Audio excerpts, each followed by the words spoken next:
নমস্কার, আমি রতন জাজ চলে এলাম রামবাবুর আর ফটাফট জয় মা কালীর টিপস নিয়ে। আজ 15/7/2025। আজকের রোলিং 5-9 এবং দুটি ঘরের একটি করে পাট্টি দেওয়া আছে। এদিকে প্রতিদিনের মতন 1 থেকে 4 বাজি অবধি 4টে করে ঘর এবং প্রতি ঘরের একটি করে পাট্টি দেওয়া আছে।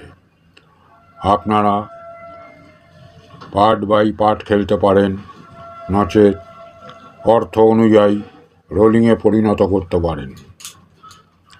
আমাদের সঙ্গে যাদের যোগাযোগ করার ইচ্ছুক তারা আমাদের ডেসক্রিপশান লিঙ্কে ক্লিক করে টেলিগ্রামের মাধ্যমে যোগাযোগ করতে পারেন। আজ রোলিং দিয়ে লাভবান হওয়ার পর আমাদের চ্যানেলটিকে সাবস্ক্রাইব করে দেবেন।